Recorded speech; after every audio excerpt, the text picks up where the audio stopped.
ખૂબ જ મોટો ઉત્સવ આવી રહ્યો છે, ગૌર પૂર્ણિમા, એની આપણે રાહ જોઈ રહ્યા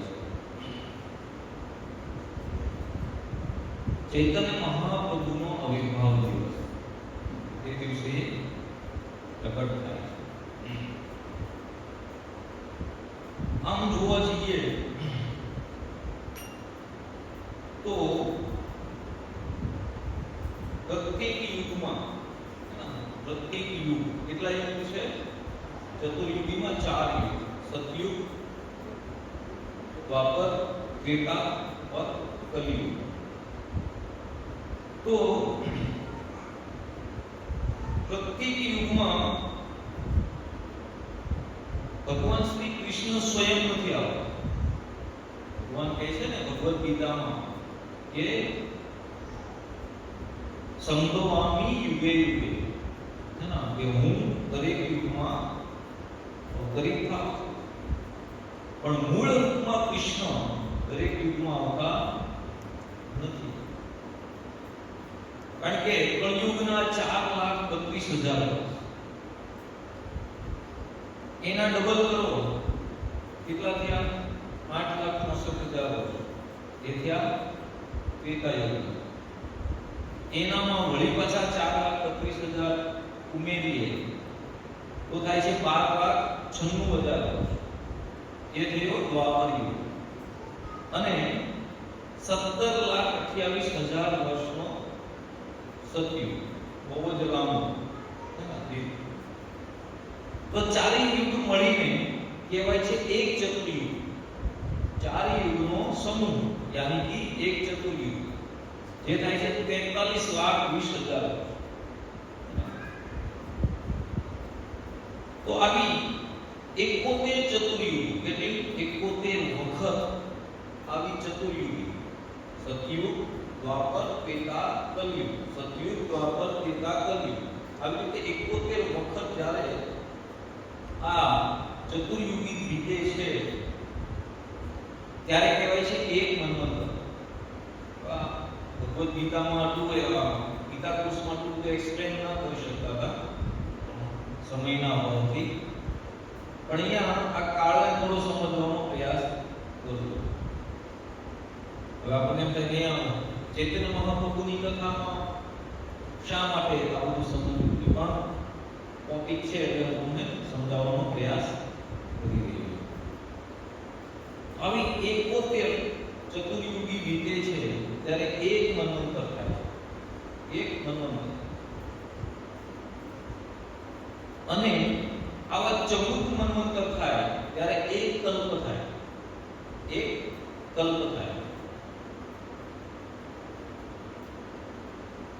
એટલે આમ જોવા જઈએ તો 1000 ચતુર્યુગી બરાબર એક કલ્પ, है ना। तो प्रत्येक त्रेता में श्री राम नहीं आता कि प्रत्येक द्वापर में श्री कृष्ण नहीं आता। दरेक वखते मानी लो दरेक चतुर्युगी में श्री राम नहीं पधारता, दरेक द्वापर में भगवान श्री कृष्ण नहीं आता, परंतु कोई एक कल्पना, कोई एक मनवंतर में અને કોઈ એક ચતુર્યુગીમાં ભગવાન શ્રી રામ અથવા ભગવાન શ્રી કૃષ્ણ સ્વયં પધારે છે। અને જ્યારે ભગવાન શ્રી કૃષ્ણ સ્વયં જ્યારે પધારે છે ત્યારે એ જ કલયુગમાં શ્રી ચૈતન્ય મહાપ્રભુ પણ પ્રગટ થાય છે। જે ચતુર્યુગીમાં कृष्ण आवे छे ए चतुर्युगी में चैतन्य महाप्रभु आवे।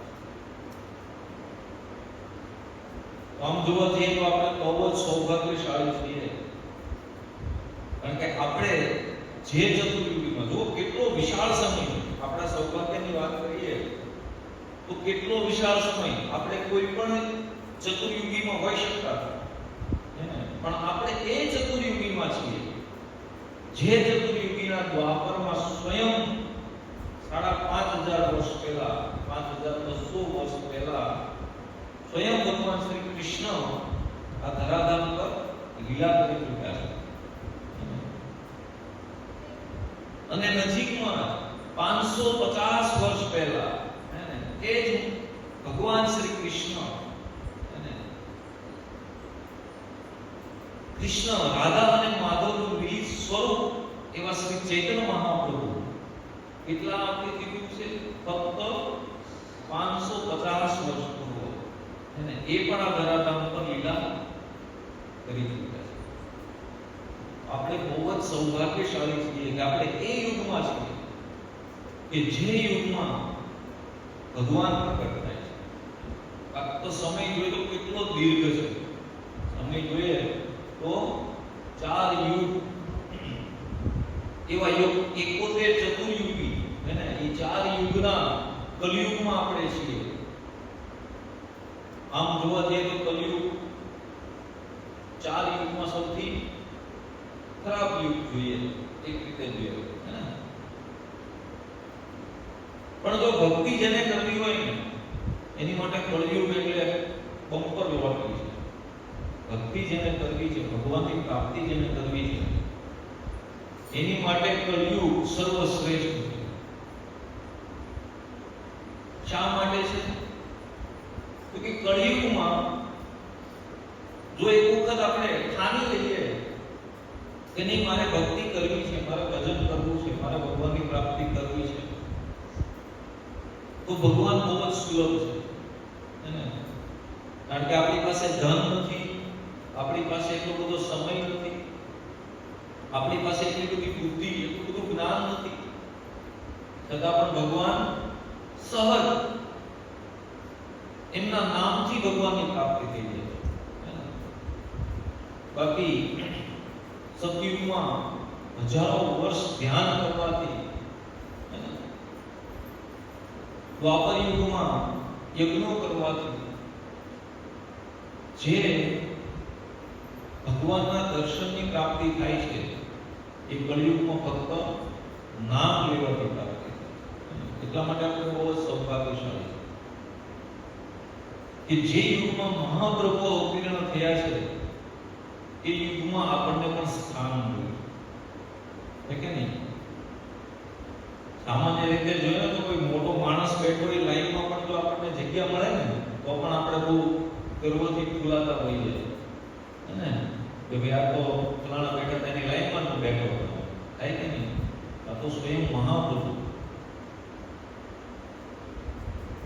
આજે આપણે મહાપ્રભુને તત્વથી થોડા જાણવાનો પ્રયાસ કરીશું, એની લીલાઓ દ્વારા, એમના જન્મની લીલા પણ પ્રયાસ કરીશું. યથા યોગ્ય આપણે સાંભળીએ તો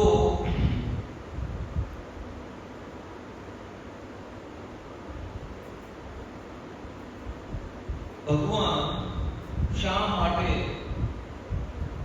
ગૌર રૂપ ધારણ કરીને અવતીર્ણ થયા છે કળયુગમાં? તો એના મુખ્ય 3 કારણ, ઘણા કારણો છે, પણ મુખ્ય 3 કારણ જે આપણે ગયા વખતે સંક્ષિપ્તમાં જોયા, આજે થોડા એક્સપ્લેન કરીએ. એક વખત રાધા કૃષ્ણ બધી ગોપીઓ નિકુંજમાં વિરાજમાન હતા. એક મધુમક્ખી અને ભમરો આવે છે અને રાધા કૃષ્ણને હેરાન કરે છે. રાધાજીના ગાલ પાસે જાય, ઘડીક એમની જે પુષ્પાવલી છે એમને ટચ કરે, ને એમાં ભમરાનું પણ કઈ વાંક નથી, કારણ કે રાધાજીની જે સુંદરતા છે, કહેવાય ને કે સુંદરમાં સુંદર જો કોઈની ઉપમા આપી હોય તો એ કમળના ફૂલ સાથે આપણે સરખાવી શકીએ, કારણ કે કમળનું ફૂલ બહુ જ સુંદર છે, પણ એ આપણા માટે, આપણી પાસે એના કરતા વિશેષ કોઈ એવી ચીજ નથી જેને આપણે સુંદર કહીએ. જેવી રીતે મોટામાં મોટું આપણે કોઈ ઉદાહરણ આપવું હોય તો શું કહીએ? કે પર્વત જેવું મોટું, હે ને, હિમાલય જેવું મોટું. કારણ કે આપણી પાસે બીજી કોઈ ઉપમા નથી, વિશાળતા બતાવવા માટે. એવી રીતે કમળ, રાધાજી એ છે કે કમળની તો શું સુંદરતા છે. અત્યાર સુધીમાં કોઈ રાધાજીની સુંદરતાનું વર્ણન કરી શક્યું નથી. તો કૃષ્ણ એમના સખાઓ જુએ છે કે આ ભમરો મધુ એ હેરાન કરી રહ્યો છે, તેને દૂર ભગાડે છે. તો રાધાજી એટલા લીન છે તે પૂછે છે કે ભમરો ચાલો ગયો? તેની સત્ય કે હા, મધુ ચાલો ગયો, અહીંથી જતો રહ્યો. તો રાધાજી સદૈવને માટે કૃષ્ણ ચિંતનમાં મગ્ન હોય છે, એના ધ્યાનમાં, એના કોઈ પણ કાર્યકલાપોમાં શું હોય છે? કેન્દ્ર બિંદુ કૃષ્ણ. અને કૃષ્ણનું એક નામ છે મધુસૂદન. તો જેવા સાંભળે છે કે મધુ અહીંથી ચાલ્યો ગયો, તો રાધાજીને એવું લાગે છે કે કૃષ્ણ ચાલ્યા ગયા મને છોડી. તો કે સુતેલા છે, બેઠેલા છે કૃષ્ણના નજીકમાં, હે ને, પણ છતાં પણ એને શું લાગ્યું કે કૃષ્ણ મને છોડીને ચાલ્યા ગયા. તો એકદમ બેભાન થઈ ગયો. એક લીલામાં એક એવું બને છે કે ભગવાનના વિરહની વાત આવે છે કે ભગવાન ગોપીઓ કહે છે, ભગવાન સંતાઈ જાય છે અને ત્યાં કુંજમાં ગોપીઓ કહે છે કે કૃષ્ણ આપણને છોડીને જતા રહ્યા. તો રાધાજી એટલા આપણે કહીએ ને કે વિરહમાં, કૃષ્ણ વિરહમાં એટલા રસગોળ થઈ જાય છે, કારણ કે વિરહ શું આપે? જલાલ, અગ્નિ છે. વિરહ શું છે? અગ્નિ છે. જો કોઈ પોતાના પ્રિય પાત્રના વિરહમાં જ્યારે એના વિરહનો અનુભવ કરે છે તો શું થાય છે? દિવસે દિવસે એનું શરીર નબળું પડતું જાય, વીક પડતું જાય છે કે નહીં? તો અહીંયા રાધાજી સહસા એટલા દુર્બળ બની ગયા, કૃષ્ણ ચાલ્યા ગયા એટલું સાંભળીને, કે એમના હાથમાં પહેરેલી બંગડી એને તરત જ નીચે એટલા પતલા થઈ ગયા. સમજાય છે શું કહેવા માંગુ છું? કે હાથમાં પહેરેલી આ જે કંકણ બંગડી છે એ નીચે પડી જાય, કેટલા પેલા થઈ ગયા છે, દુર્બળ. તો કૃષ્ણ વિચાર કરે છે કે રાધાજી મને કેટલો પ્રેમ કરે છે. આવી લીલાનું આસ્વાદન કરતા કહે છે કે રાધા મને કેટલો પ્રેમ કરે છે. રાધાજીને પૂછે છે કે હું તમને જે પ્રેમ કરું છું એ તો હું અનુભવી શકું કે હું તમને કેટલો પ્રેમ કરું, પણ તમે મને કેટલો પ્રેમ કરો છો એની મને અનુભૂતિ નથી થતી. એટલે કે હું એ પ્રેમ, તમે જે મને પ્રેમ કરો છો એની અનુભૂતિ હું કરી શકતો નથી, મારે એ કરવી છે. એક કારણ તો આ છે. બીજું કારણ, એક વખત કૃષ્ણ એક ચટ્ટાન, એક પથ્થર, એકદમ સુંદર, એકદમ લીસો પથ્થર પાસે બેઠેલા હોય છે અને પથ્થરમાં કોઈ સુંદર વ્યક્તિનું પ્રતિબિંબ જોવે છે. આ કેટલો સુંદર વ્યક્તિ છે. કોણ કહે છે? કૃષ્ણ કહે છે પોતે. યા કેટલો સુંદર પુરુષ છે, આવો પુરુષ તો મેં ક્યારેય જોયો જ નથી. તો બાજુમાં વિચરણ કરતી ગોપીઓને કહે છે, ગોપીઓ આવો આવો, હું તમને બહુ જ એક સુંદર પુરુષ બતાવું. અને તો બધી ગોપીઓ જાય છે કે કોણ છે, કોણ છે? ગોપીઓને તો ખ્યાલ જ છે કે કૃષ્ણ સર્વ સુંદર છે, સર્વ આકર્ષક છે, પણ છતાં એને કે કૃષ્ણ કઈ ટીકળ કરતા હશે તેમ કરીને જાય છે ગોપીઓ. તો પથ્થરમાં એક પ્રતિબિંબ જે કૃષ્ણએ જોયું એ પ્રતિબિંબ બતાવતા કહે છે ગોપીઓને કે જો આ કેટલો સુંદર પુરુષ છે, તો હું તમને એના દર્શન કરાવું. તો ગોપીઓ જુએ છે પ્રતિબિંબને, તો કોનું છે? સ્વયં કૃષ્ણનું. પણ કૃષ્ણ પોતે પોતાના રૂપનું આસ્વાદન કરી શકતા નથી. ગોપીઓ કડકડાટ હસે છે અને કહે છે કે અમે ભક્તો જે રૂપનું, તમારા રૂપનું આસ્વાદન કરી શકીએ એ રૂપનું આસ્વાદન તો તમે પણ નથી કરી શકતા. અમે જે તમારા રૂપને નિહાળીએ છીએ અને રૂપ નિહાળવાના જે અમને સુખ પ્રાપ્ત થાય છે, તે દર્શનનું જે સુખ છે એ તમે પોતે પણ તમારા દર્શનનું કે તમારા પ્રતિબિંબનું સુખ તમે નહીં લઈ શકો. એ છે કે આ ભગવાન હોવાનો એક સૌથી મોટું વીક પોઈન્ટ છે તમારો. તમે તમારા સ્વરૂપનું આસ્વાદન કરી શકતા નથી. તો ત્યારે કૃષ્ણને પણ એમ થાય છે કે મારે એવા રૂપની શું મધુરીમાં હશે, મારે એવા રૂપનું શું માધુર્ય હશે કે જેનો ભક્તો એકદમ કેટલું સુખ ભોગવે છે, કેટલું આસ્વાદન કરે છે, જે હું નથી કરી શકતો. તો બીજું કારણ ભગવાનને પોતાના રૂપનું આસ્વાદન, પોતાના રૂપની મધુરીમાં જાણ્યું. અને ત્રીજું એ છે કે ભગવાન વિચાર કરે છે કે અમારા ભક્તોને મારી ભક્તિ કરવાથી કેટલું સુખ પ્રાપ્ત થાય. કે જે ભક્તોને મારી ભક્તિના સુખનો એક અંશ પણ મળી જાય છે, તો દુનિયામાં આટલી બધી માયા, આટલા બધા પ્રલોભનો છે, છતાં પણ મારી ભક્તિનું એવું શું સુખ છે કે બધા પ્રલોભનો, બધી માયાને છોડીને મારી ભક્તિમાં આગળ વધે છે. ભગવાન આવું છે. એવું શું સુખ છે મારા પ્રેમમાં કે આ બધું જ દુનિયાની બધી જ વસ્તુઓ ભૂલીને મારા પ્રેમ, મારી ભક્તિનું આસ્વાદન કરવા.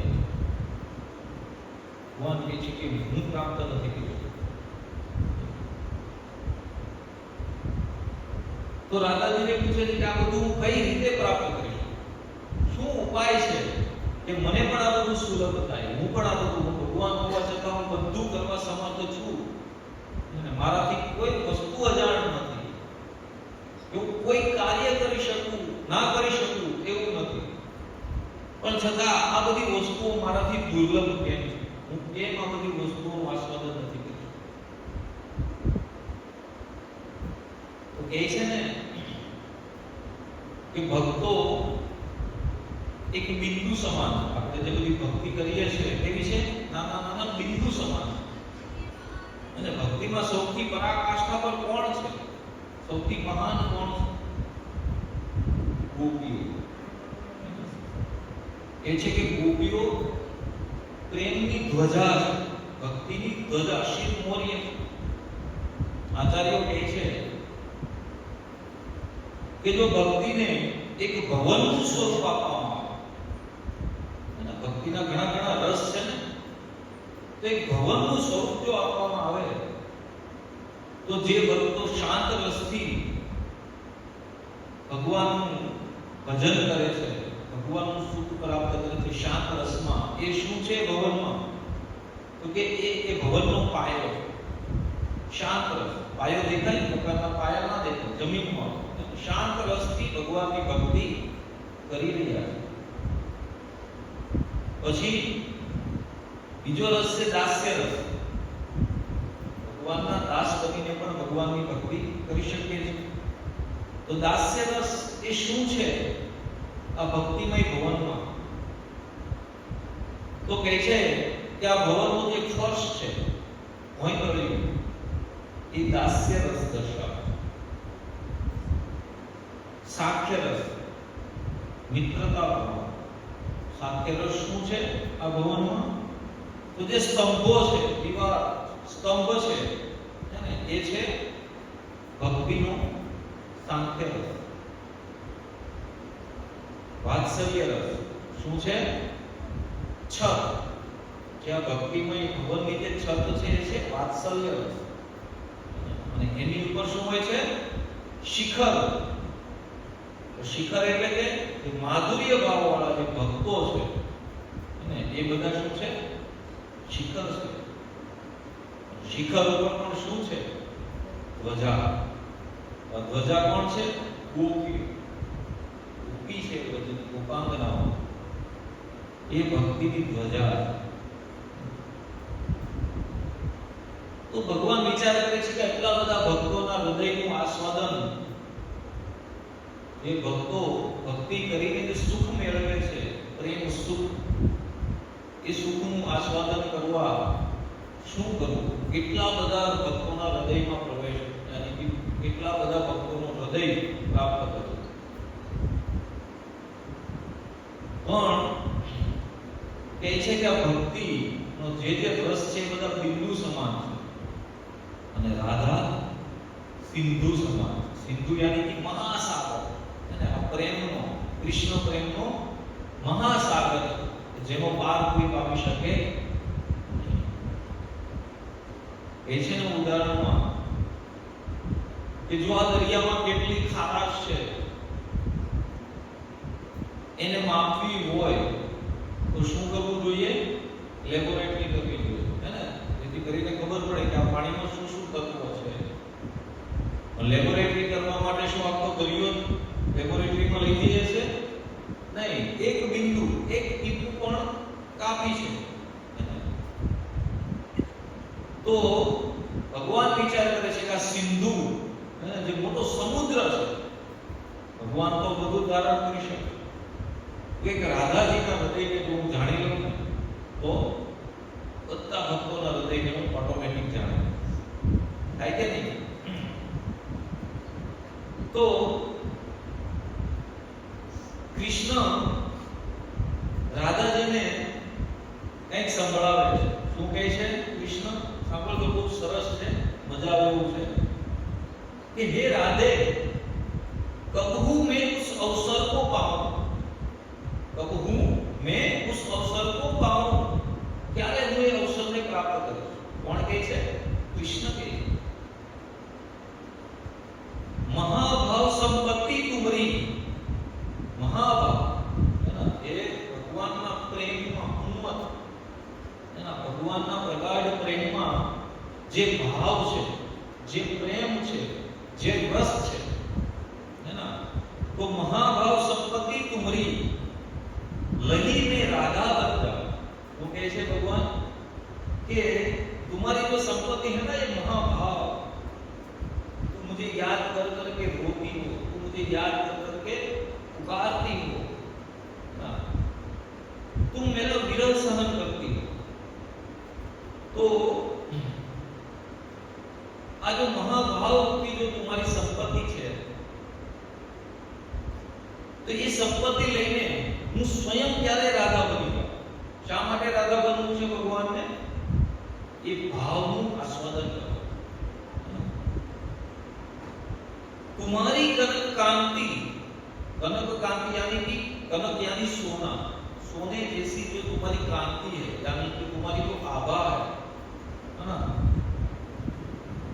तुम्हारी कनक कांति अंगन धरी गौर कृष्ण कहलाओ. क्या कहलाऊं? गौर कृष्ण, है ना? अपनो रूप माधुर्य, स्वयं का भगवान क्या कहते हैं? अपनो रूप माधुर्य, मेरा रूप माधुर्य कैसा है? अपनो रूप माधुर्य पान करी आपन नयन सिरा. क्या कहते हैं? कि अपने ही रूप का पान करके मैं अपने नयन को सिराऊं, है ना? अपने नयन को बधाई दूं, है ना? अपने नयन को मैं संतोष प्राप्त करूं, है ना? राधा कबहू कि मैं उस अवसर को पाऊं. कि राधा क्यारे મને અવસર પ્રાપ્ત થશે? આ ત્રણ કારણ જેને લીધે ભગવાન સ્વયં શ્રીમતી રાધિકાજીનું હૃદય અને એની જે અંગકાંતિ છે એ ધારણ કરીને આ કળિયુગમાં આપણા જેવા પતિતોનો ઉદ્ધાર કરવા માટે અને એ જ મહાપ્રભુની ઉદારતા છે. આચાર્યો કહે છે, ઘણા શાસ્ત્રોમાં કહેવામાં આવ્યું કે રામકૃષ્ણ આવ્યા ને કઈ નવાઈ નથી કરી. રામ અને કૃષ્ણે જે કાર્યો કર્યા એમાં કઈ નવાઈ નથી. શા માટે નવાઈ નથી? કે ભગવાનના જેટલા અવતાર એ કઈક પ્રાપ્ત કરીને પછી કઈક કરે. માની લો કૃષ્ણ આવ્યા, શું કહે છે ભગવદ ગીતામાં? સર્વ ધર્માન પરિત્યજ્ય મામેકમ શરણં વ્રજ અહં ત્વાં સર્વ પાપેભ્યો મોક્ષયિષ્યામિ મા શુચિ. શું કહે છે? કે બધું ત્યાગી, સર્વ પ્રકારના અન્ય ધર્મો છે ત્યાગીને તું મારા શરણમાં આવી જા. જો તું મારા શરણમાં આવી જાય તો હું તારા બધા જ પાપોને બાળીને નાશ કરીશ. તો આમાં શું કઈ નવાઈ છે? કેમ લાગે? એક રીતે જોઈ લો, આપણા પાપો તો એટલા છે જેનું તો લખવા બેસીએ ને અથવા સ્ટોર કરવા બેસીએ ને તો કોમ્પ્યુટર ભરાઈ જાય તો તે પૂરા નહીં થાય. અને છતાંય ભગવાન કહે છે કે હું તારા બધા જ પાપોને ડિલીટ કરી નાખું, તું મારી શરણમાં આવી જા. આપણા માટે તો બહુ, પણ સંતો કહે છે કે નહીં, આ અવતાર એટલો બધો કઈ વિશેષ નથી. બોલો, વિચાર કરો. કૃષ્ણ રામ અવતાર એ છે કે મહાપ્રભુની તુલનામાં કાંઈ જ નથી. શા માટે? જોઈએ આગળ તમે આપણને જ ખ્યાલ આવશે કે શા માટે મહાપ્રભુ તત્વથી વિશેષ બધા અવતારો.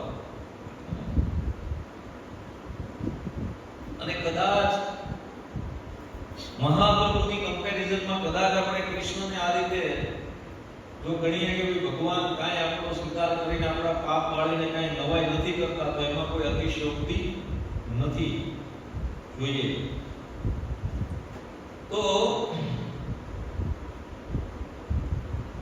અન્ય અવતારોમાં જોઈએ તો શક્તિ અને શક્તિમાન બંને અલગ પ્રગટ થાય. જેવી રીતે રામ અવતારમાં શક્તિ કોણ છે? સીતાજી. અને શક્તિમાન કોણ છે? શ્રી રામ. कृष्ण अवतार में राधा शक्ति और माधव शक्तिमान.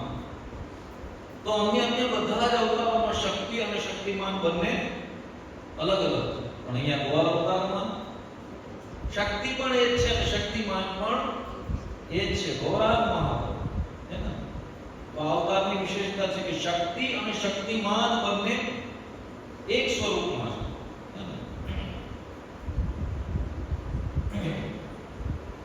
બીજું,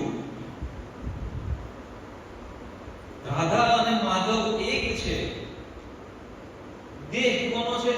શરીર ઉપરથી જોઈએ તો કૃષ્ણ, પણ અંદર હૃદય રાધાજી. અને જે ભાવ છે, કારણ કે હૃદય જેનું હોય ભાવ પણ એનો જ હોય ને. મેઇન વસ્તુ શું છે? હૃદય. તો ભાવ પણ કોનો હોય? જે હૃદય છે એનો ભાવ. તો રાધાજીનો ભાવ છે. શરીર ભલે કૃષ્ણનું પણ ભાવ શ્રીમતી રાધાજી. અને अंगकांति, अंगकांति यानी कृष्ण का मूल रंग क्या है?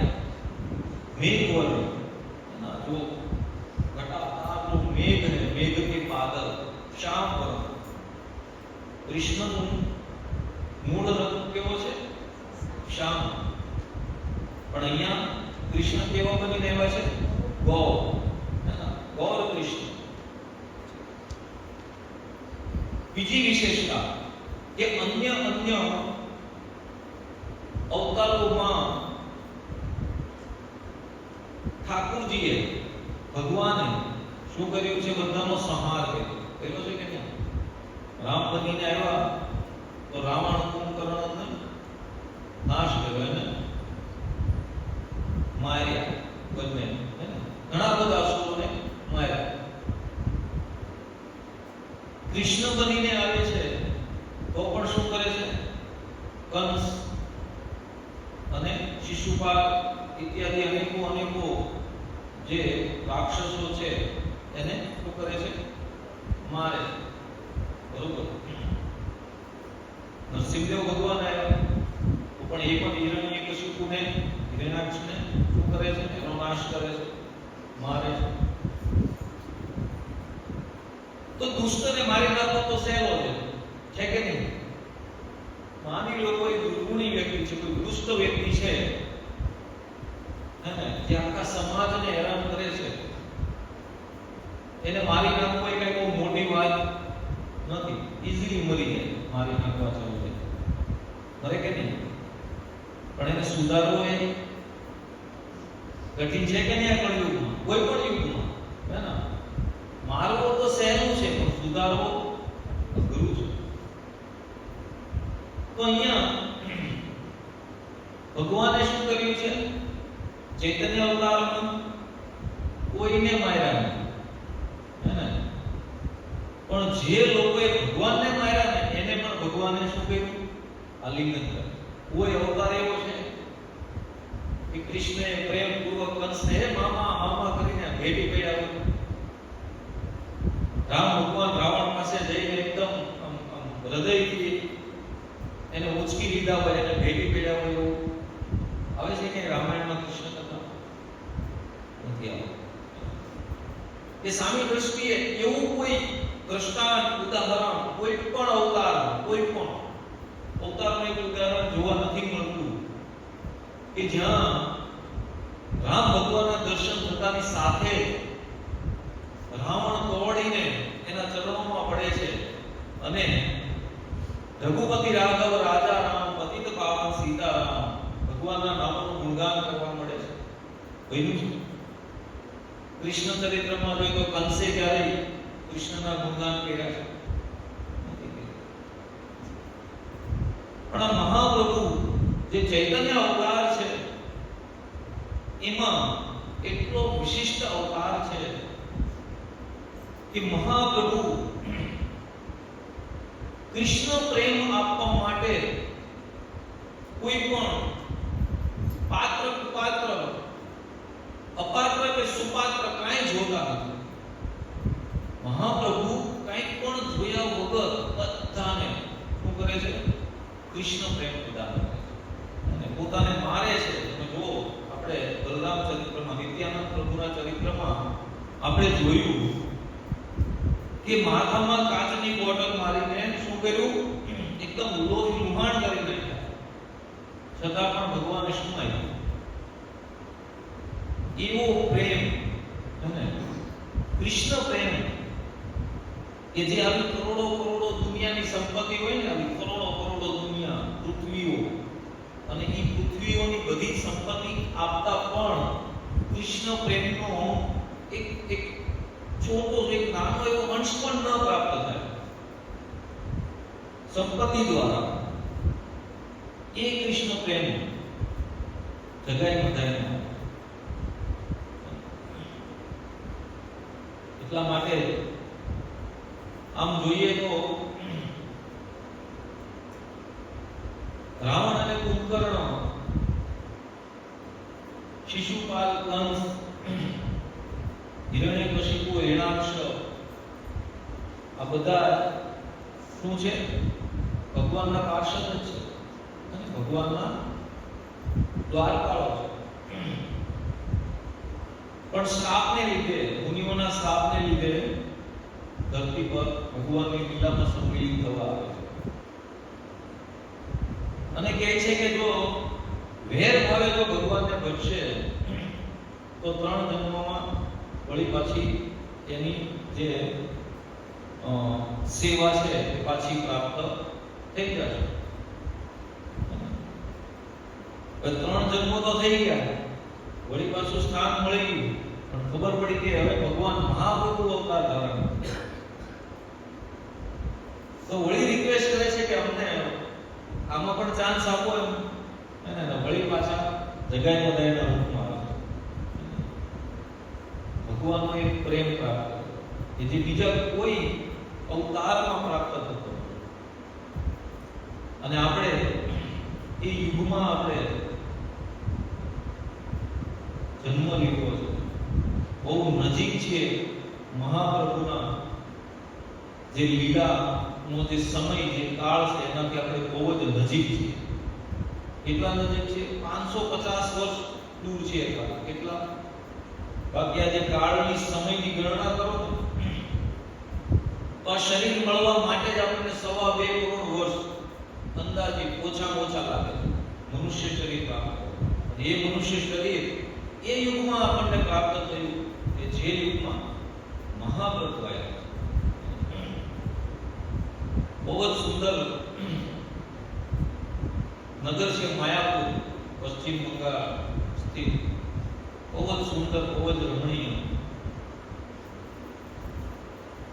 અને વ્યાસદેવ બ્રહ્માજી કહે છે કે આ નદિયા ધામ, જે નવદીપ ધામ છે,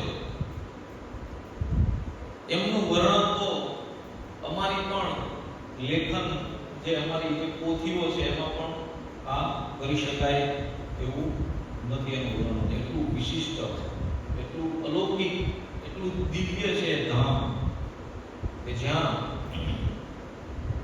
ચૈતન્ય મહાપ્રભુએ જ્યાંથી આ સંકીર્તન આંદોલનની શરૂઆત કરી.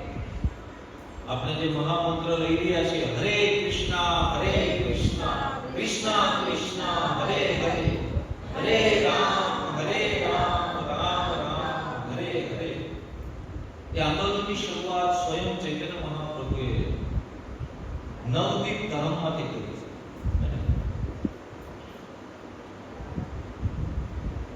તો જે કામ શ્યામ સુંદરે નથી કર્યું, જે કામ શ્રી રામ ભગવાને નથી કર્યું, એ કાર્ય શ્રી ચૈતન્ય મહાપ્રભુએ બધાને છૂટા હાથે. એટલા માટે તેનો મહામંત્ર શું છે? પ્રણામ નમો મહાવતાન્યાય કૃષ્ણ પ્રેમ પ્રદાય. કૃષ્ણનું પ્રેમ પ્રદાન કરે. કૃષ્ણએ આવીને અથવા રામજી આવીને ક્યારે પોતાનો પ્રેમ વિતરણ નથી કર્યું,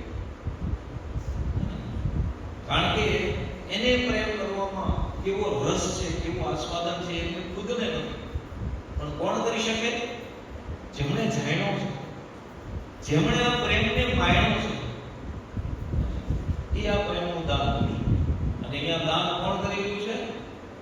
શ્રીમતી રાધિકાજી દાન. એટલા માટે પિતા તો પોતાના પુત્રમાં યોગ્યતા અયોગ્યતા પણ જોશે. જોવે કે નહીં? એક પિતા કઈ આપે સંપત્તિ તો શું જોવે? કે આ સંપત્તિને વેડફી નહીં નાખે, અથવા તો એને સાચવી છે ને. એક પિતા જ્યારે પોતાના પુત્રને ધંધો સોંપે ત્યારે બધી બાજુથી વિચાર કરે કંઈ પણ સોંપતા પહેલા. અને એક માતા પોતાના પુત્રને એટલી પ્રેમ કરે કે કાંઈ પણ પાત્ર ના દેખી દે. કોઈ પણ જોવે નહીં કે આ પાત્ર છે, પાત્ર એટલો પ્રેમ હોય. કારણ કે જ્યારે પ્રેમ હોય ને ત્યારે એમાં દોષ દ્રષ્ટિ રહેતી જ નથી.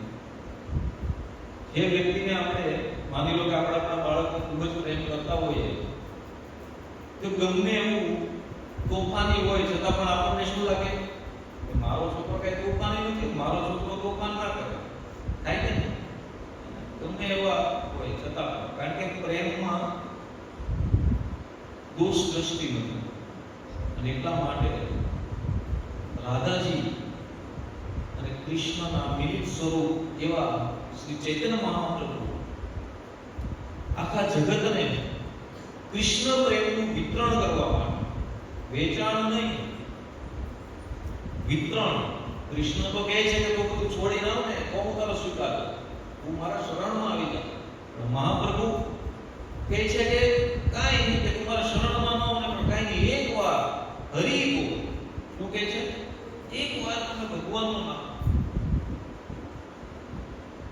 મહાપ્રભુ પોતાના પાર્ષદો સાથે ગામડે ગામડે ભિક્ષા માટે જતા.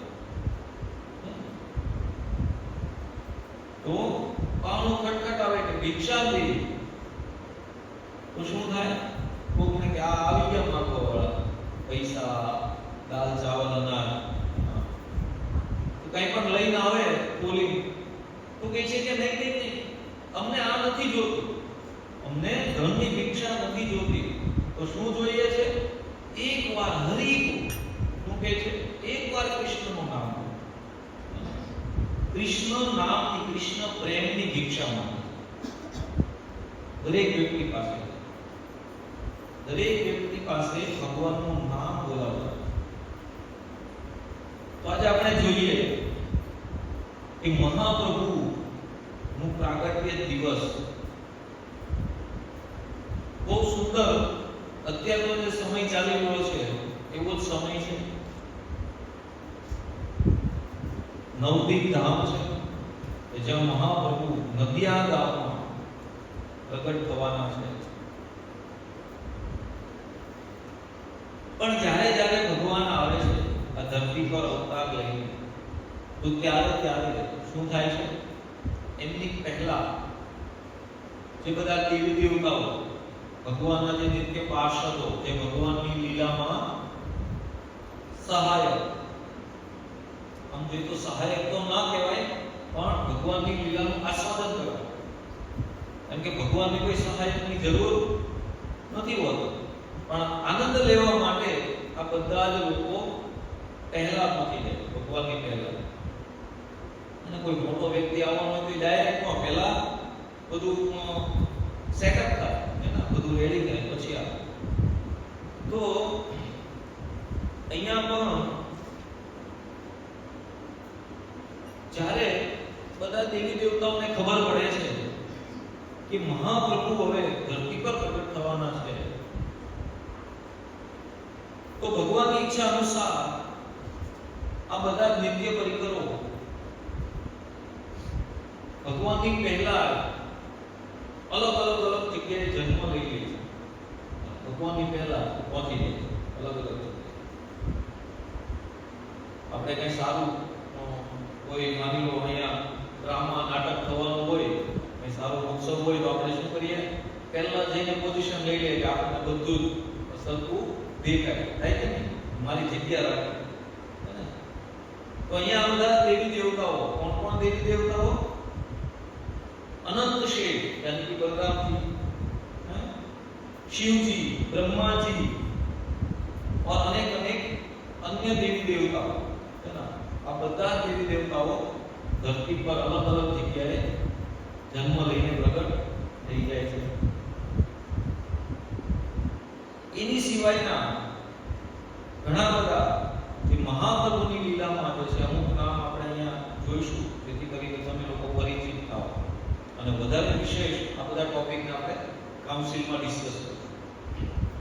તો શ્રીવાસ પંડિત, શ્રી રામ પંડિત, ચંદ્રશેખર આચાર્ય અને મુરારી ગુપ્ત આ લોકો શ્રી અટ્ટ નામના ગામમાં અવતરિત થયા કે ત્યાં આ લોકોએ જન્મ લીધો.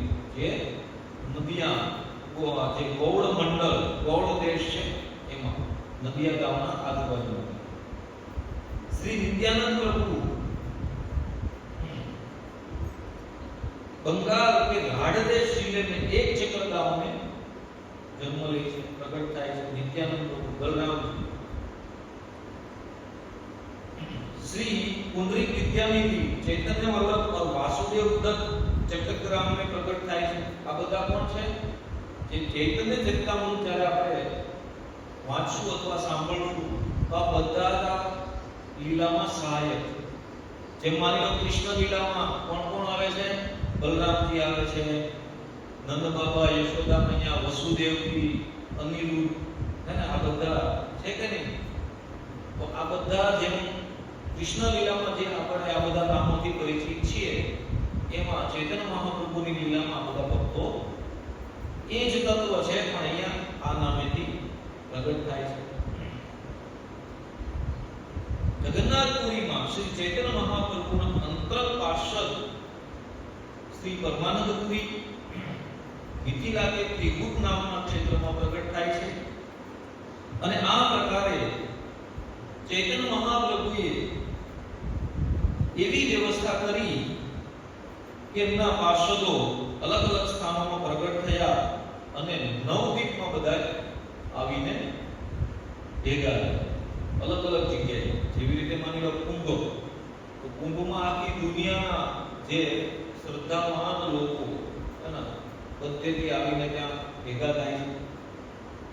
તો એવી રીતે આ બધા યોગાનુયોગ અથવા ભગવાનની લીલાથી, ભગવાનના આયોજન અનુસાર આ બધા ભગવાનથી અગાઉ જન્મ લઈને ત્યાં બધા ભેગા થાય છે નદિયા ગામ.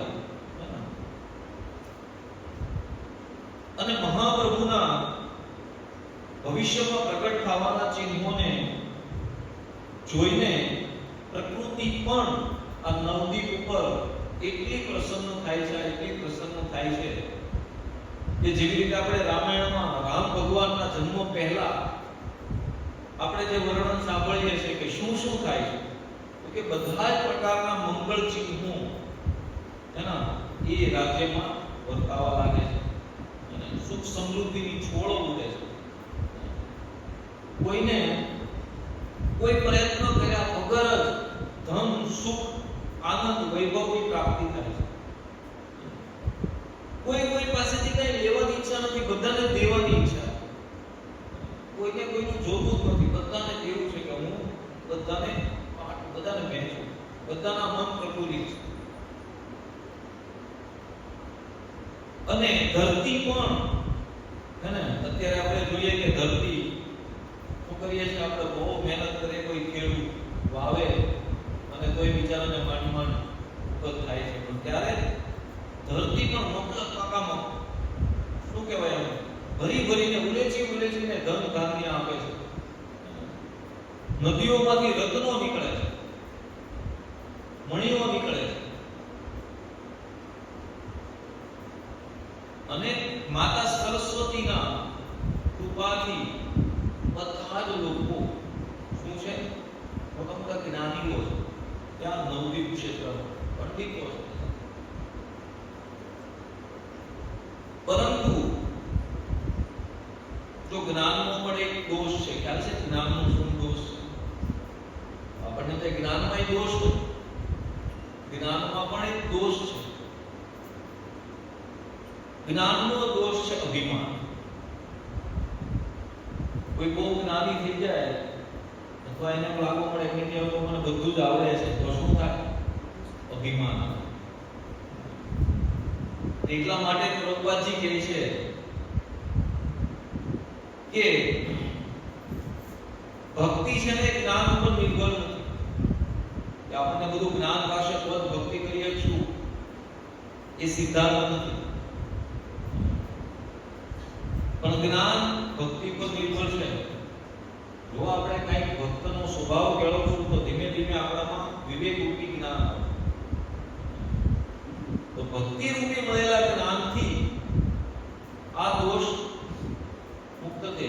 ભક્તિ રૂપે મળેલું જે જ્ઞાન છે, ભક્તિના દ્વારા જે મળેલું જ્ઞાન છે, એમાં આ દોષ રહેશે નહીં. જો શુદ્ધ ભક્તિ દ્વારા જે જ્ઞાન મળ્યું એમાં આપણને અભિમાન આવશે. તો અહીંયા બધા યુવાનો પણ બહુ વિદ્વાનો હતા, પણ ઘમંડી હતા. બુઝુર્ગો સાથે પણ વાદ વિવાદમાં પંડિતાઈમાં ઉતરતા. આવા બધા દ્રશ્યો સહજ જોવા મળતા હતા એ સમયે. નવદીપ શિક્ષાનું ગઢ બની કે કોઈ પણને જ્ઞાન પ્રાપ્ત કરવું હોય તો ક્યાં જવું પડતું હતું? નવદીપમાં. એકદમ શ્રીમતી લક્ષ્મી દેવીની કૃપાથી નવદીપમાં ધન ઐશ્વર્યના ભંડારો ઉભરાતા. કોઈને ધનની અપેક્ષા નથી, છતાં પણ ધન આવે જ. તો ધનમાં તો દોષ છે જ, આપણને ખબર છે. ધન મળ્યું તો શું કર્યું? બધાએ ભોગ ઐશ્વર્યમાં લાગી. એ ધનના ભોગમાં ડૂબી ગયા બધા. કારણ કે આ બધા સામાન્ય લોકો છે, એને ખબર નથી કે આ બધું અમને કોની કૃપાથી મળે, શા માટે મળી રહ્યું છે. ભગવાનની સેવા માટે આ બધું મળી રહ્યું છે, પણ અહીંયા લોકો પોતાના ઉપભોગ માટે એનો ઉપયોગ કરી રહ્યા છે. લોકો પોતાના પુત્ર પુત્રીઓના વિવાહમાં પાણીની જેમ પૈસા બતાવે. એ સમયની વાત. અત્યારે પણ કંઈક એવું થઈ રહ્યું છે. તેવડ હોય કે ના હોય, પણ લગ્ન તો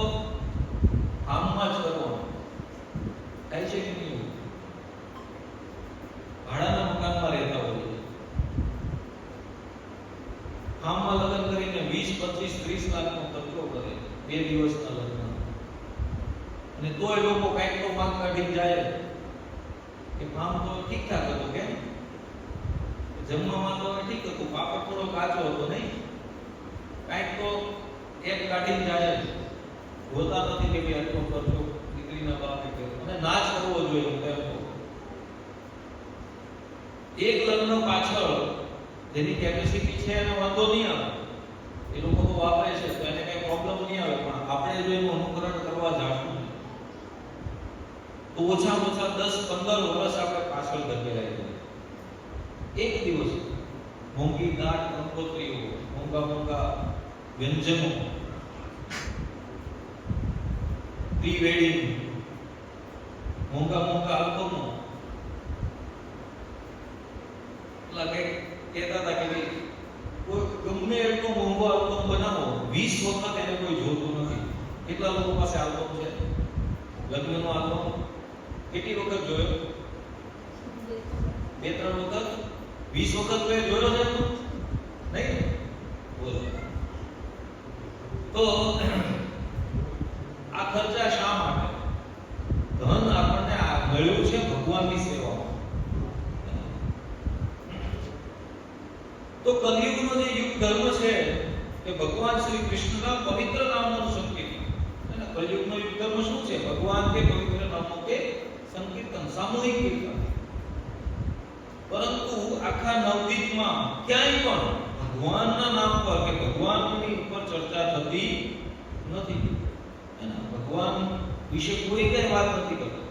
બધા જ ભોગ વિલાસમાં ડૂબેલા, ભગવાનના આવવાની પહેલાનો સમય છે. અને ભૂલમાંથી સવારમાં સ્નાન કરતી વખતે જે કાંઈ એકાદ ભગવાનનું નામ લઈ લે છે કે હે ગોવિંદ, હે પુંડરીકાક્ષ, હે માધવ, સ્નાન કરતી સમયે બસ એ, બાકી પૂરા દિવસમાં ક્યારેય ભગવાનનું નામ સ્મરણ કે કીર્તન કોઈ કરતું નથી.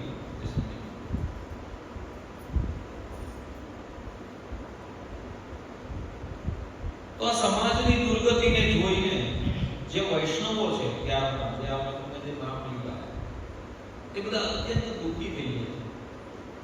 કેવો સમય આવ્યો, કોઈ ભગવાનનું નામ નથી. એ છે એક સંતને કોઈ પ્રશ્ન પૂછ્યો કે વૈષ્ણવ કોને કહેવાય? વૈષ્ણવની પરિભાષા છે. બહુ સુંદર જવાબ આપ્યો, બહુ સરળ અને બહુ સચોટ. એ છે કે દિવસમાં એક વખત પણ જો ભગવાનને યાદ કરીને જેના આંખમાં આંસુ આવે છે એ વૈષ્ણવ. દિવસમાં એક વખત. બાકી તો સમાજમાં આપણે જોઈએ છે, મારી જેવા અસંખ્ય લોકો જોવા મળશે કે જે તિલક, કંઠી માળા, ધોતી કુર્તા, પણ આ ભગવાનનો પ્રેમ શું છે જેની ભગવાનને પણ લાલસા છે, તો એ જો પ્રાપ્ત કરવો. અને ઇસ્કોન શેના માટે પ્રખ્યાત છે? ઇસ્કોન શું શીખવે છે? ઇસ્કોન રડતા છે. ભગવાનના વિરહમાં ભગવાનને યાદ કરીને ઇસ્કોન રડતા છે. અને એ જ છે પ્રેમ. જેમ આપણે ગયા વખતે વાત કરીને કે વિરહનો પણ આનંદ છે. આપણા સ્વજનને, આપણા પ્રિયતમને, આપણા પ્રિય પાત્રને યાદ કરીને જે દુઃખ થાય છે, અને એ દુઃખ નથી, વાસ્તવમાં સુખ. તો આ બધા જ ભક્તો વારંવાર લોકોને વિનંતી કરે છે. શું કરે છે? કે તમે ભગવાનનું નામ લો, ભગવાનના નામનું સ્મરણ. પણ કોઈ ભગવાનના નામનું સ્મરણ કરતું નથી. બધા ભોગ વિલાસમાં ડૂબેલા છે. તો એ સમયમાં વૈષ્ણવમાં સર્વોચ્ચ શિરોમણી હતા અદ્વૈતાચાર્ય. જે પંચ તત્વમાં એક તત્વ છે.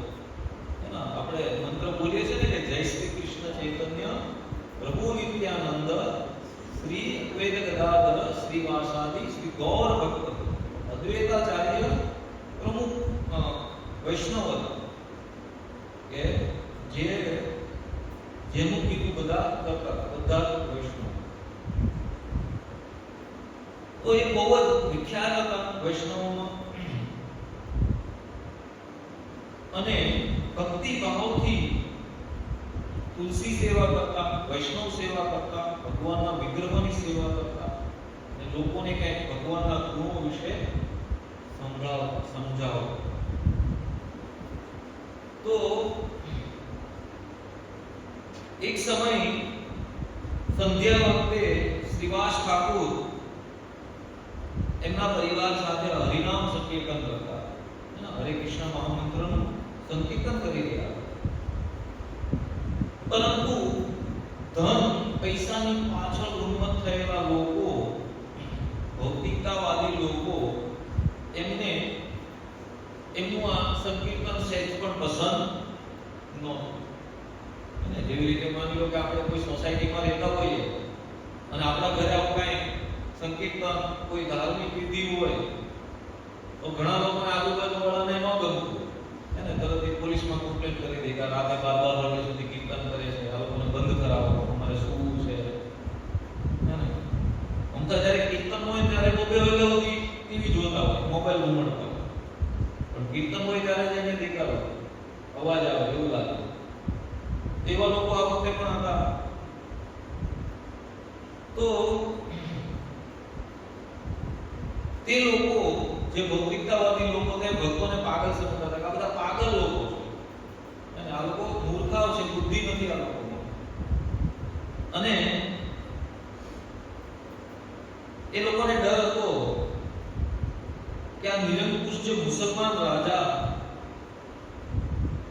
એ આ સંકીર્તનને સાંભળીને, કારણ કે એ વખતે પશ્ચિમ બંગાળમાં મુસલમાન રાજા અને આ બધા જે હિન્દુ લોકો રહેતા હતા, કહેવાના હિન્દુ હતા પણ ભક્તિ સાથે કઈ લેવા દેવા હતું. એ લોકોને ડર શું હતો કે આ લોકો કીર્તન કરે છે ને તો મુસલમાન રાજા બધાને દંડ આપશે, અમારે નામ ભોગવો. એટલા માટે આ લોકો રાજી નહોતા કે અહીંયા હરિનામ સંકીર્તન થાય. તો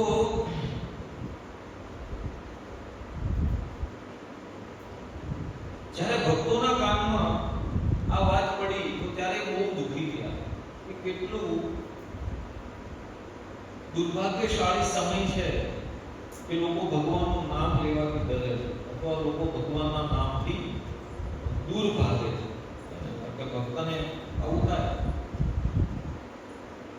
તો આ બધા રોતા રોતા ભગવાનને પ્રાર્થના કરવા લાગ્યા કે તમે આમાંથી અમને ઉગારો. અને અદ્વૈતાચાર્ય એમને જ્યારે આ વાતની ખબર પડી કે અત્યારે તો આવી અરાજકતા ફેલાયેલી છે તો એકદમ ક્રોધમાં, ક્રોધ કેવો, ભગવાનનું નામ નથી લેતું એવો ક્રોધ, કોઈને મારી દેવું, કોઈને મારી નાખવું એવો ક્રોધ. તો કહે છે કે શું આ લોકોને ભગવાનનું નામ લેવામાં ડર લાગે છે, શરમ લાગે છે, સંકોચ લાગે છે? તો ત્યારે કહે છે કે મેં એટલે કે હું ભગવાન શ્રી કૃષ્ણને અવતરિત કરીને જ હું ભગવાનને એટલી દ્રઢ પ્રાર્થના કરીશ કે એ અવતાર એને ધારણ કરવો જોઈએ. તો ત્યાર પછી અદ્વૈતાચાર્ય અત્યંત ભક્તિ ભાવથી ભગવાન શ્રી કૃષ્ણના ચરણોનું ધ્યાન, એમની પૂજા કરવા લાગ્યા. અને બધા ભક્તોને પણ એને અનુરોધ કર્યો કે તમે બધા પણ એકદમ દ્રઢતાપૂર્વક ભગવાનની આરાધના કરો. અને આખા બધા જ વૈષ્ણવો ભગવાનની સેવામાં લાગી ગયા. અને જે ભૌતિકતાવાદી લોકો પોતાના જે કાર્યોમાં વ્યસ્ત રહેતા હતા એમને આ બધું જોઈને વધારે પીડા થવા. આ લોકો તો એકદમ દ્રઢ થઈને આ બધી વસ્તુઓ કરવા લાગ્યા. તો ભક્તોની તીવ્ર ભાવના જોઈને ભગવાન પણ આ જગતમાં પ્રકટ થવાની તૈયારી કરવા લાગ્યા. અને ભગવાનની ઈચ્છાથી પહેલેથી જે અનંત શેષ, બ્રહ્માજી, શિવજી, અન્ય પાર્ષદો, અન્ય ભક્તગણ પહેલેથી અહીંયા પહોંચી ચૂક્યા હતા. અને ત્યારે આ સમાજની પતિત અવસ્થા જોઈને પૂર્ણ પુરુષોત્તમ ભગવાન શું કર્યું? એને સતી માતા અને જગન્નાથ મિશ્રના શરીરમાં ભગવાને પ્રવેશ કર્યો. કારણ કે ભગવાન જ્યારે પૃથ્વી પર માનવીય લીલા કરવા માટે જ્યારે કોઈ શરીરમાં પ્રવેશ કરે છે ત્યારે શરીર કેવો હોવો જોઈએ? દિવ્ય હોવો જોઈએ. તો જ એ દિવ્ય સંતાન ધારણ કરી શકે. આજે બધા જ માતા પિતાઓની ઈચ્છા શું છે? દિવ્ય સંતાનની પ્રાપ્તિ.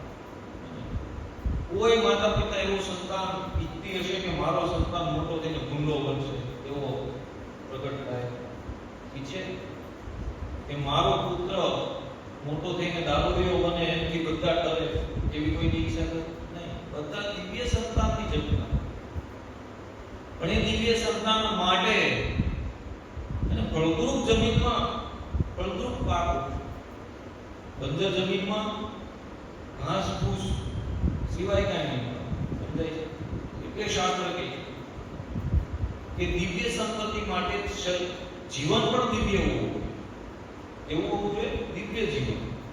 દિવ્ય જીવન દ્વારા દિવ્ય સંતાનોની પ્રાપ્તિ થશે. અથવા તો સંતાનોની પ્રાપ્તિ થઈ ગઈ છે તો પણ દિવ્ય જીવન દ્વારા સંતાનોમાં પણ દિવ્ય સંસ્કારોનું સિંચન થશે. કારણ કે બાળક આપણું અનુસરણ નહીં પણ આપણું અનુકરણ કરશે. આપણે કહેશું એમ નહીં કરે, આપણે કરશું એમ કરશું. સમજાય? એટલા માટે દરેક માતા પિતાની જવાબદારી છે કે આનંદ, સુખ, શાંતિ માટે પણ આધ્યાત્મિક ક્રિયાઓનું પાલન કરવું જોઈએ. બહુ જ આનંદ આપે, બહુ શાંતિ આપવા, બહુ સુખ આપવા. અને એની ચર્ચા આપણે કાઉન્સિલ મીટિંગોમાં પણ કરશું કે આપણા જીવનમાં શું નાનું ચેન્જીસ લાવવો. કોઈ ધરખમ ફેરફાર નથી કરી નાખવાનો. હે ને? કે 100 કિલોનું શરીર હોય અને એથી કહેવામાં આવે કે આવતા શુક્રવારે જ્યારે તમે આવો ત્યારે 90 હોવું જોઈએ, એવું કાંઈ જ કહેવામાં નહીં આવે. નાના ફેરફાર. આપણા જીવનમાં નાના ફેરફાર. તો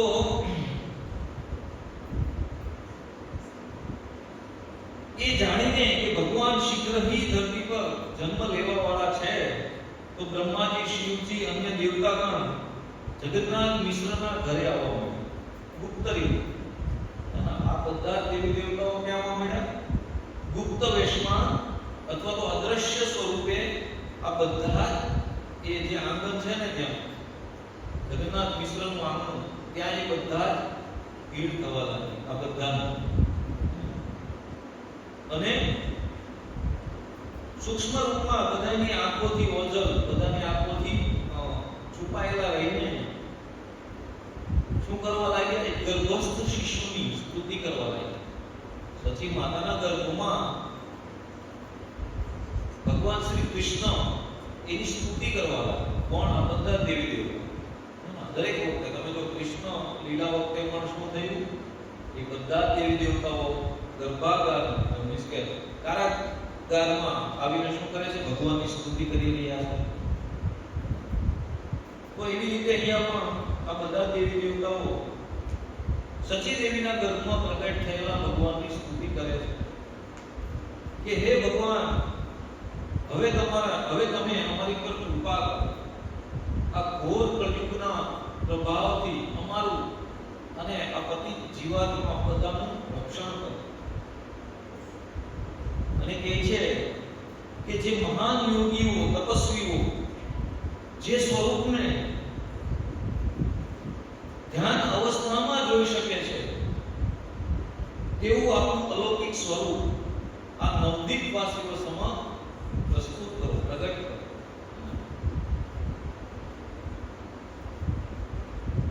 તો ભગવાન શ્રીમતી સચી દેવીના ગર્ભમાં 13 મહિના રહ્યા. એટલા 13 મહિના સુધી ભગવાન ગર્ભમાં રહે છે.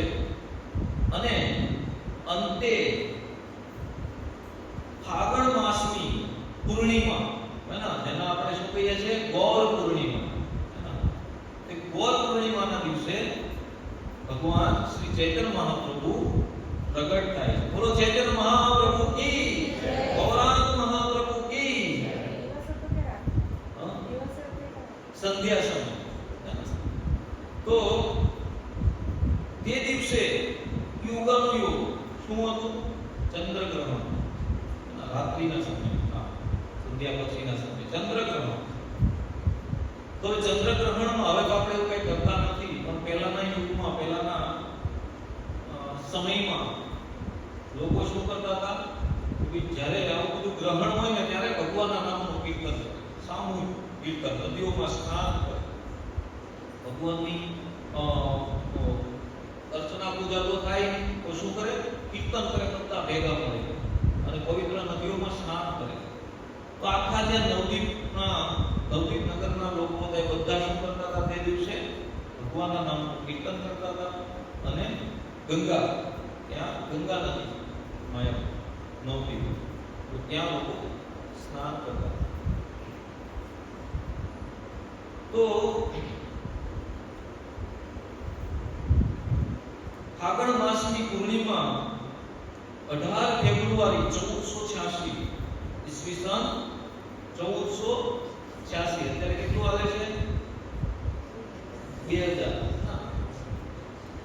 તો 1486 માં ચૈતન્ય મહાપ્રભુ પ્રગટ થાય છે. તો ભગવાનનો જન્મ થતા જગન્નાથ મિશ્રના ઘર પર શું થયું? એકદમ આનંદ ઉલ્લાસનું વાતાવરણ છવાયું. જેવી રીતે નંદોત્સવ થાય છે, હે ને, નંદ ઘેરા નંદ ભયો જય કનૈયાલાલ, હે ને. તો એવી જ રીતે અહીંયા પણ આખા નવદીપ ધામમાં લોકોને સમાચાર મળ્યા કે સતી માતાને શું થયું? લાલો ગયો, હે ને. તો એમના ઘરે પુત્ર પ્રાપ્તિ થઈ. આખું નગર, આખું ગામ શું થયું? આનંદની છોડો ઉડવા લાગ્યો. અને એમનો નાનો ભાઈ વિશ્વરૂપ, કોનો? મોટો ભાઈ, ચૈતન્ય મહાપ્રભુના મોટા ભાઈ વિશ્વરૂપ શું કરવા લાગ્યા? એને ભેટી પડવા લાગ્યા કે મારો ભાઈ છે. એ પેલા પણ માતાને શું થયું છે? 8 પુત્રીઓ જન્મ લેતા મૃત્યુ પામી છે, પણ સચી માતા એટલે કે ચૈતન્ય મહાપ્રભુ ની પહેલા 8 પુત્રીઓ જન્મ લેતાની સાથે મૃત્યુ પામી. ત્યાં જોવા મળે છે સેમ ઘટના કૃષ્ણ જન્મ, હે ને. અહીંયા પણ સેમ છે. તો જે લોકોએ પણ સાંભળ્યું કે સચી માતાની ઘરે પુત્રની પ્રાપ્તિ થઈ છે, તે જગન્નાથ મિશ્રની ઘરે દોડીને જાય છે અને બધાય શુભેચ્છા આપીને કે બહુ શુભ અવસર છે કે તમારા ઘરે પુત્રની પ્રાપ્તિ થાય છે. અને નીમના ઝાડ નીચે, જે આંગણમાં નીમનું ઝાડ છે, એમની નીચે ભગવાનનો જન્મ થયો. નીમ એટલે કે લીમડો. તો બધી સ્ત્રીઓ શું કહીને બોલાવવા લાગે છે?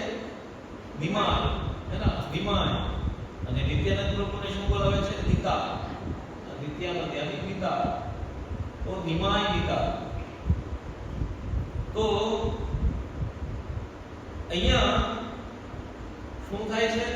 તો કે જે ઓલા છુપા વેશમાં જે દેવી દેવતાઓ છે, હે ને, એ પ્રગટ થઈ જાય ઓટોમેટિક. એને ખ્યાલ નથી રહેતો કે આપણે છુપાયેલું રહેવાનું છે. તો એટલા આનંદમાં આવી જાય કે પોતાના મૂળ સ્વરૂપો છે, દેવતાઓના જેવા સ્વરૂપો છે, તો એ સ્વરૂપમાં જ પ્રગટ થઈ જાય. બધું ભૂલી જાય છે કે અમે તો અહીંયા છુપાઈને રહેવા માટે આવ્યા છીએ, છુપાઈને દર્શન કરવાના છે, બધું ભૂલી જાય ભગવાનને જોતા. અને તો બધા ગામના લોકો વિચાર કરે કે આ લોકો આપણા ગામમાં નથી લાગતા, આને તો અહીંયા ક્યારે જોયા નથી, કેટલા સુંદર છે આ લોકો, હે ને. તો બધા આશ્ચર્યચકિત થઈ ગયા છે કે આ કોણ છે. સ્વયં સતી માતા પણ આશ્ચર્યચકિત થાય છે. શા માટે? કારણ કે આ બધા કોને પ્રણામ કરે? સતી માતા, હે ને. આ જે બાળક છે, જે શિશુ છે, જે લાલો છે, એને પ્રણામ. આ બધા ચકિત છે, આશ્ચર્યમાં ગરકાવ છે કે આ બધા આપણા દેવતાઓ જેટલા સુંદર, આ દિવ્ય જીવાત્માઓ કેમ અમને પ્રણામ કરતા? તો બહુ જ આખા નગરમાં બહુ જ ઉત્સાહ છે, બહુ જ આનંદ છે, કારણ કે સ્વયં ભગવાન પ્રગટ થાય છે અને આ હર્ષ ઉલ્લાસથી ભરેલા દેવતાઓ ચારે ઓર શું કરવા મળ્યા? ભગવાનના નામનું કીર્તન કરવા મળ્યા. હરે કૃષ્ણ, કૃષ્ણ કૃષ્ણ, હરે હરે, હરે રામ, રામ રામ, હરે. ચૈતન્ય મહાપ્રભુને કીર્તન સંકીર્તન એટલું પ્રિય છે કે તમે જો કે એને આવવાના પહેલા જ એને એવું આયોજન કરી દીધું કે બધા જ લોકો કીર્તન કરતા. એની બાલ્ય લીલાઓ પણ એટલી સુંદર છે. ભગવાન રડવા લાગે જાતે જાતે. બધી સ્ત્રીઓ કંઈ પણ કરે ને તો શાંત ના રહે, પણ જેવું હરિબોલ હરિબોલ ભગવાનના નામનું કીર્તન કરે કે ભગવાન શાંત થઈ જાય. તો ભગવાન એક પ્રકારે એના દરેક રીતે બધા પાસે શું કરાવે છે? કૃષ્ણનું નામ લેવડાવે છે. કારણ કે પોતે ભક્ત બનીને, કારણ કે આ સ્વરૂપમાં આપણે આગળ જોશું એમની લીલાઓ કે આ ત્રણ જેની ઈચ્છાઓ છે કઈ રીતે પૂર્ણ થાય છે. ભગવાન પ્રગટ તો થઈ ગયા, પણ જે ભગવાનની ત્રણ ઈચ્છાઓ છે કઈ રીતે ભગવાન એનું આસ્વાદન કરે છે, તો એ આપણે નેક્સ્ટ ટાઈમ કોઈનો કઈ પ્રશ્ન હોય અથવા કોઈને કઈ કહેવું હોય, ઘણું બધું, કારણ કે ગોર તત્વ એટલું દિવ્ય છે, એટલું વિશાળ છે કે મને તો એટલું બધું વર્ણન કરતા ફાવતું નથી, પણ જે મહાન મહાન કથાકારો છે તે દિવસોના દિવસો સુધી કથા કરે તો પણ એ તૂટતું નથી. કદાચ કોઈને કઈ બધાને જ કંઈક ને કંઈક ખબર હશે મહાપ્રભુ વિશે, તો અહીંયા બધા સમક્ષ રજૂ કરી શકે છે અથવા કોઈ પ્રશ્ન હોય તો પણ પૂછી શકે છે. હા, સચી માતા યશોદા મૈયા. અને જે વિશ્વરૂપ છે બલરામજી છે. હા, નહીં, વિશ્વરૂપ છે બલરામ નથી, નિત્યાનંદ પ્રભુ છે બલરામ. નિત્યાનંદ પ્રભુ છે બલરામજી. વિશ્વરૂપના જે પાર્ષદો છે એમાંથી એક્ઝેક્ટ આગળના જન્મમાં એ શું હતું એ મને અત્યારે એક્ઝેક્ટ ખ્યાલ નથી કે વિશ્વરૂપ કયા સ્વરૂપમાં હતા આગળના જન્મ. હા, તો બહુ જ સુંદર. નદિયા ગામ પશ્ચિમ બંગાળ પાસે માયાપુર નામનું મોટું ક્ષેત્ર છે અને એની બાજુમાં નદિયા નામનું ગામ. બહુ જ દિવ્ય. વૃંદાવન તો ઘણા બધા ગયા હશો, પણ વૃંદાવન કરતા પણ એકદમ અલૌકિક ધામ છે માયાપુર, જ્યાં અમે બધા ભક્તો થોડા સમૂહમાં જવાના છીએ દિવાળી ઉપર. જે લોકોને આપવું હોય તો અગાઉથી જાણ કરજો. બરોબર છે? બહુ જ સુંદર. સાથે સાથે જગન્નાથપુરીની યાત્રા પણ કરીશું. તો 7-8 દિવસનું શેડ્યુલ રહેશે. બંને યાત્રા જગન્નાથપુરી અને માયાપુર જવાના છે. આ દિવાળી પહેલા નીકળશું અને એ સમયમાં 8-10 દિવસ.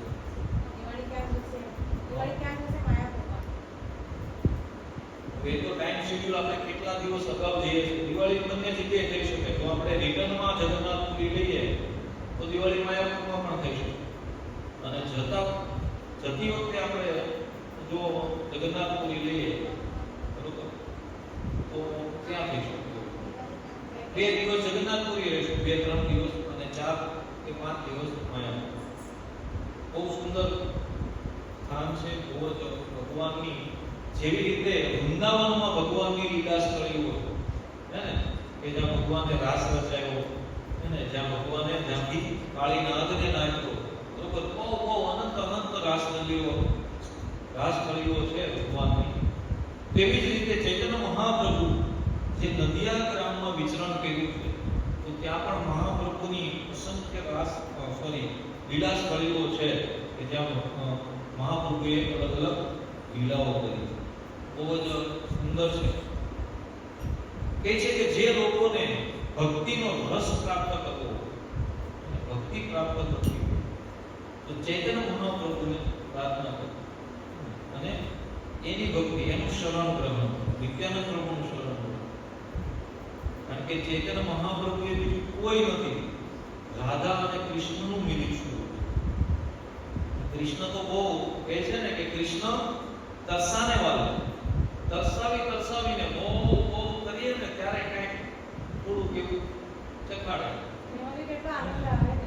પણ રાધાજી બરસાને વાલે, અને એ તો વરસાદ વરસાવી દે છે. અને એ આપવા બેસે તો એની કે મહાપ્રભુ પાત્ર કૃપાત્ર નહીં દીધી, કાંઈ જોશે નહીં કે આ પાત્ર છે કૃપાત્ર છે. કૃષ્ણનો પ્રેમ, કારણ કે કૃષ્ણનો પ્રેમ જેને મળે ને બધા સુપાત્ર છે. અને કૃષ્ણનો પ્રેમ જેને મળશે બધા સુપાત્ર થઈ જશે. અને તમે જુઓ કે આ પરંપરામાં